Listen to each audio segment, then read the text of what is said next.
we would always bring up so much niche stuff, and I just feel like it's great for us to mention stuff that like other people wouldn't. There had to be some like crossover game on like Cartoon Network that had. So basically what I'm saying is put Heather in Fortnite.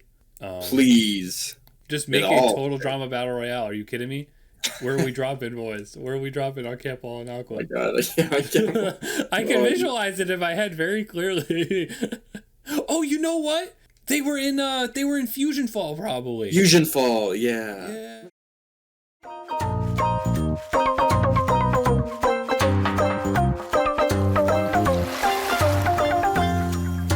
All right, welcome back to our Total Drama podcast. I noticed in the credits of this episode that this is like copyright wise, this is called Total Drama Island Reloaded. But I think it was just Total Drama Reloaded, right? I don't know. And we did just look at it, so I feel silly for not knowing. No, well, it's TDI Reloaded, so it's Total Drama Island Reloaded. Okay. But I guess in terms of copyright, maybe you have to say TDI. Like maybe if you write Total Drama, it's void, and then we get we can copyright that. Yeah, who knows? But either way, yeah, another good episode.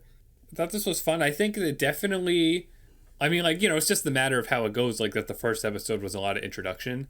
I think this episode, I really liked the dynamics. Like, I think the way that they paired up the teams here is really fun, and I think they did a good job showing that. It's really unique personalities that they have meshing together, especially on the Trout team that lost. I feel like they were a lot of fun. Yeah, I like that team a lot. When we were going into Tribal, I had no idea who was going to be eliminated. I was expecting Ripper, because I was like, yeah, I don't really know who else it could be, but alas, it was not. In our previous thing, I was just joking about how Axel is sort of like Eva, and like Eva was eliminated second, and now Axel's eliminated second. But they also usually do the thing where they like bring someone back or whatever. Like, who knows? Yeah, who knows? You never know. And they can always do a double elimination. They can always do an episode where there is not an elimination. Someone can quit. I don't know. Who knows? Someone could die of fun in Minecraft. I ship Axel and Ripper now, unironically, because they hate each other. Let's go. This challenge, the cabbage ship challenge, reminded me a lot of the dodgeball challenge in season 1. Yeah, and I wouldn't have thought of that, but that's a really creative comparison. I just think in general it's a pretty creative challenge. Like, I like that it's something that's not so focused on like the island, and I feel like that's a good thing, because I feel like they've done, they've been on islands for like 3 of the seasons of the main show. Like, this is, I think, this is the 4th season where they're going to be on an island. They're also just on, I mean, has he said that they're on Camp Wall and Aqua again, like specifically? Because like it is. Like, I don't think they've actually said that. I know canonically that island like sank or something. I was reading something from like a writer who said like, nah, it's just back. I don't know. Like that's like so tying into like soft reboot stuff. It was something about how like, yeah, it's like a soft reboot, like some continuity still happened, but also for the sake of making it work, like we just brought the island back. It's fine, it's okay, we fixed it. It's just a second clone of the island that was right over there. Yeah, Clone High Island. Yeah, exactly. Clone High Island. But yeah, I think it was a good challenge that like was conceptually unique, having it be pirate themed. Like I just feel like that's a different sort of thing from them just like being in the woods or something like that. Yeah, it's still island themed, right? Like, pirate ship visuals still feel very island. Time to bring up Survivor again. There was a pirate themed season of Survivor. Oh. Also, speaking of references, who was it? Someone mentioned like getting hit with a watermelon. Was it Emma who mentioned like training? It was Pira. Priya? Oh, Pira? Yeah. Priya? It's Priya, I think. Yeah. Priya. Was that an Amazing Race reference? Because I know that there's like that famous clip of the catapult that someone was like trying to fling a watermelon out of, and it got stuck, and then it flung right back into her face. And like, I did not know that was from that, but maybe it could have been. Do you know what I'm talking about? That clip? Yeah. Yeah, that was from Amazing Race. I wonder if that was an intentional reference. Also, we got Scary Girl screen time. Let's go. Yeah, that's good. We were worried that she was going to be the one that got off. I was, yeah. I was like, she's very gimmicky. Episode 2, I don't know. MK has, like, the stealing the confessionals, which didn't come back around for later this episode. Yeah. So she was. That's such a good idea. Yeah. It's like we're only 2 episodes in, of course, but like there's so much freshness to this. Like having a character who steals confessionals, like that is a totally new idea. It's also just funny that Chris like actively tried to get rid of Julia's phones, but then like he's totally fine that there was secretly one left and all this is happening because of the drama. Yeah, because of the drama. I mean, Julia also had another phone that she was using herself. Oh, did she? Yeah, I think she like took a selfie like during the challenge, if I remember it right. I thought that Chris was going to say something, but I guess not. Oh well. Also, Z, that was a very cool reveal, and it didn't feel too much like a reveal, you know? The fact that he's an amputee. Yeah, it's just like a fun joke. And I didn't, like, you knew that already? They said that specifically before or something? Yeah, they said something about it. Like, when they announced that there was, like, gay characters, they're like, there's going to be gay and amputee, like, representation in this season.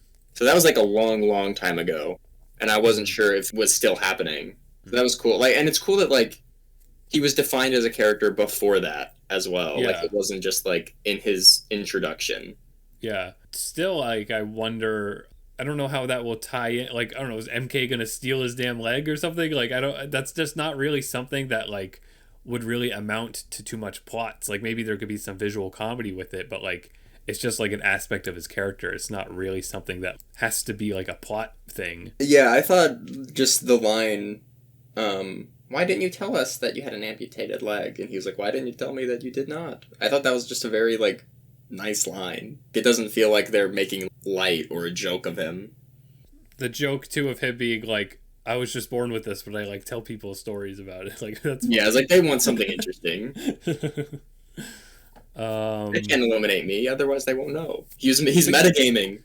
Yeah. Speaking of metagaming, he was gonna crash the ships to tie them. I thought that was cool. Yeah, then we wouldn't have had... That Axel could have stayed. We could have had, like, our last Jedi moment.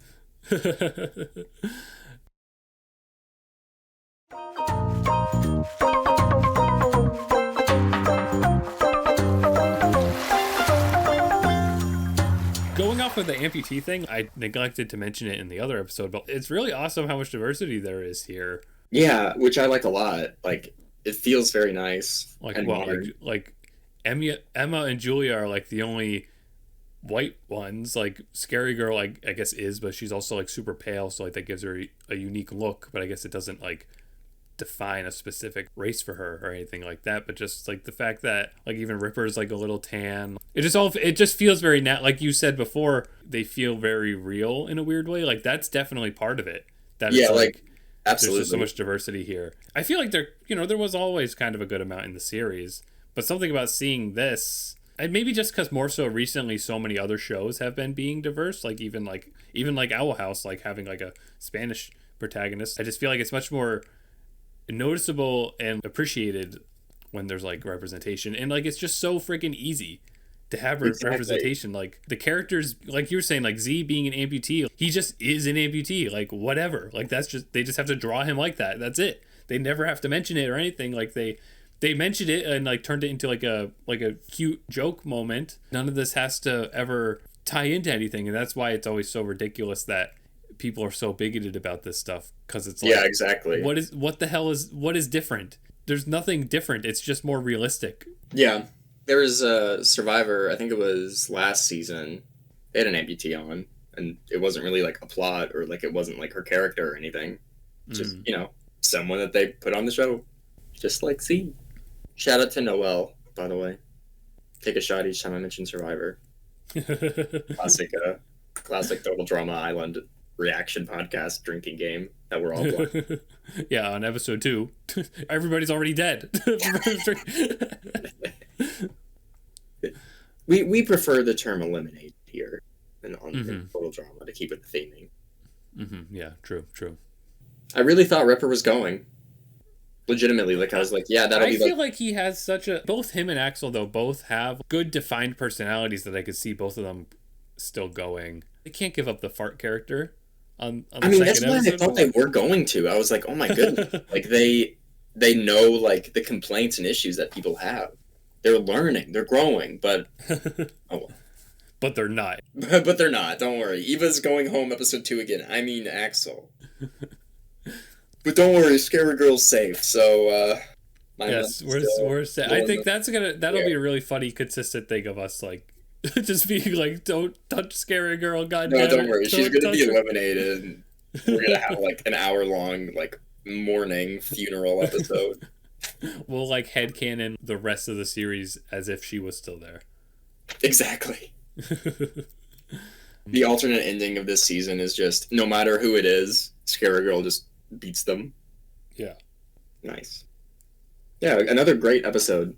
Yeah, so like again, good animation moments. Like the ships had like a lot of 3D stuff going on. Yeah, like the drone was 3D as well. I know. I noticed like the zoom out, like a motion blur flash thing. Yeah, it's cool. I'm not usually a big fan of motion blur, but this one was not obnoxious. Like I mean, that's just like a little minor thing. Like it's not even something. It's just something that I like as somebody who's watched the show before and is obsessive about noticing weird animation things. Like I'm able to notice that and be like, oh, like they did that to change it. Like that's cute. There's that little intro when they go into the elimination. Oh yeah, like the tribe logo like covered the moon. That was a very cool visual. Yeah, I feel like they're gonna keep doing that because they did that in the other episode. Yeah, it feels very inventive. It just like over time there'll be less and less characters walking to it. Cool visual. It's like in Danganronpa, like before class trials, where like it flashes everyone's picture, but people gradually turn pink as they die. Slowly gives you a clear visual that people are being gone. Like I feel like that's a cute way for this show to sort of do that sort of visual progression. Another thing that we didn't mention last time was the opening, the new opening. Oh yes, new opening. It's very cute. It's very fast, but the fact that it's fast lets they do that so that they have more episode time. Yeah, and I'm fine with like the changes. Like I don't know, I like it when things kind of change, and especially with a show like this where, say it with me now, everyone, in Survivor they do like constantly change it and evolve it, and it just feels like it's very, not like ripping it off, but like if it's going to parody it, it's kind of going all the way in that parody and reinventing itself consistently. Yeah. Plus, if you're going to have a brand new cast and everything, like, make it more distinct. I think the previous few seasons, too, also had shorter intros. Maybe they had, like, full versions, but, like, cut them off occasionally. Well, it was just, like, a shorter version of the normal intro, and this one had, like, updated lyrics and stuff. Yeah. And it was I can't tell if it's, like, the same singer. It certainly sounds different, but it could be the same. I feel like it's a different singer. Maybe like the background singers and stuff are the same, but in terms of the main singer, sounds different. But the I want to be famous, I'm pretty sure it's just the same, like exactly. Yeah, just ripped. Yeah, which is I mean, you can't lose that. It's the most important part of the show. Come on. Yeah. If they changed that, I would drop the show. Did Redonkulous Race have an intro? It did. It was instrumental. It was more inspired by the Amazing Race opening, as one would expect. Yeah, it was just like its own different like spin-off thing. It was cool. Any other thoughts about this episode? MK stealing confessionals is very cool. Yeah, I'm very curious to see how that. Also, I guess that she mentions like she's gonna fast forward the people pooping. I never really processed that like. They really do just go in there to poop too, and it records them. I feel like it doesn't record them. I feel like they have to like actively like. Yeah, maybe. I mean, who knows? And someone like Ripper just like would turn it on and record it, like because he thinks it's funny. Yeah, he would. That's a very interesting new drama gimmick. Like there's so far we're only 2 episodes, but like episode 1, like the challenge was a little plain, but like. The way the characters were introduced and like the characters' personalities definitely feel fresh. In this episode, like the challenge felt fresh, and like the sort of drama that's developing here feels pretty fresh too. I'm curious to know too. Very fresh TV. Yeah, there we go.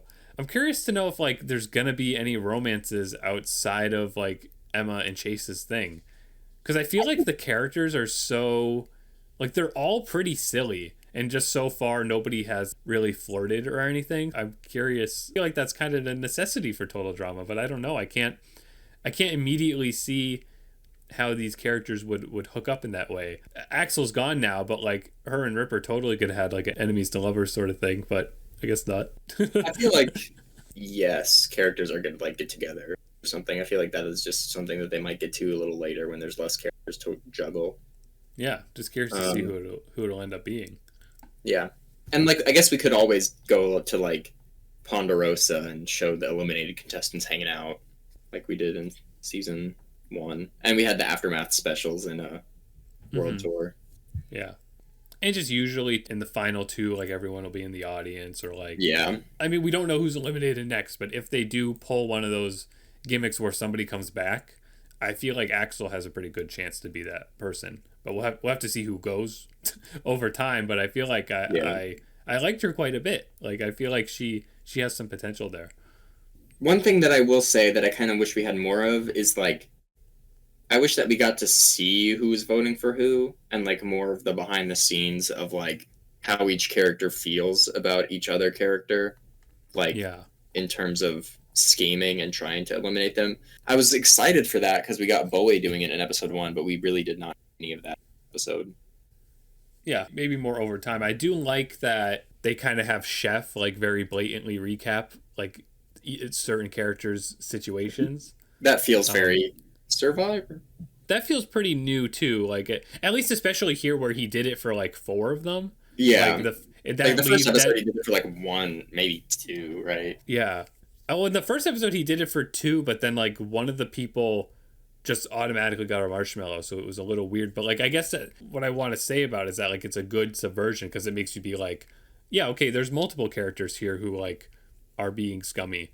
It helps build even more suspense. When it got down to the final 2, we're like, what the hell? Ripper and Axel, they kind of seemed like mainstay-ish. Yeah. So I think it'll just continue to feel like that. I think that'll be exciting. I know last time I was speaking about like the draft that I did with a few friends, I was really debating on like my first pick being Axel because I was like, nobody's going to want Scary Girl. I can get Axel and Scary Girl. But then I ended up going Scary Girl. All my double down on it. Well, I'm glad I didn't. Scary Girl sweep. Scary Girl sweep, yeah, exactly. Also, Emma hit the gritty. Emma did a Fortnite dance. She did. Not actually, but we will say that she did. When you listen to this podcast in 4 years, when Fortnite doesn't exist anymore, you're going to be like, what are these guys talking about? Way longer than that. Fortnite's been around for time. Dude, what if they put Total Drama in Fortnite? Oh. I want that so bad. Has Total Drama ever been in 3D? Like, has there ever been a 3D Total Drama character model? Yeah, there were some interstitials that Cartoon Network had. And, like, Owen was, like, sort of 3D. Yeah. I don't know if you remember that, but it had, like, the little... Not the Mickey Mouse thing, but, you know, like, the little blank guy that, like, they all... Yeah. A bunch of different Cartoon Network characters on. Man, that's a throwback. Look at that. See, that's just something, too... Just in general, making like when I get to talk to people, when I did the Owl House with my other friends, we would always bring up so much niche stuff, and I just feel like it's great for us to mention stuff that like other people wouldn't. Like talking about like interstitials like that is such a niche thing to bring up. Like I love that you brought that up.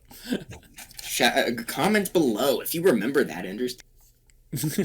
And I feel like there had to be some like crossover game on like Cartoon Network that had the character. Yeah, probably. So basically what I'm saying is put Heather in Fortnite. Please. What? Who? I mean, I don't know if Owen would work because, like, you know, he's a big guy. I don't like Fortnite characters are all pretty like uniform in their like body shape. Owen can break the mold. True. Who? I guess you just put Chris. I guess that would work. And then Chris can fight Batman and Rick Sanchez and Eren Yeager and Naruto. TBH, Gwen, I feel like would be... Oh, yeah, of course. Like, Fortnite is very into having, like, e-girl character designs. So, yeah, absolutely. We didn't see the interns this episode. I liked the interns. Mm-hmm. Yeah. Again, too, like, there's just so little additional character designs. I mean, even having, like, that little joke with, like, the parrot. That's a new character design, the little parrot. There's definitely lots of new stuff here. So, yeah, the big takeaway from the episode is put Chris in Fortnite. Put Gwen in Fortnite. Who else did we say? Owen. Owen can go in. Owen can go in. put them all in Fortnite. Make like a camp wall and Heather, Alejandro. I don't know. Let's just keep on. Instead of putting them in Fortnite, let's just make a new game. Yeah, just make a total drama battle royale. Are you kidding me?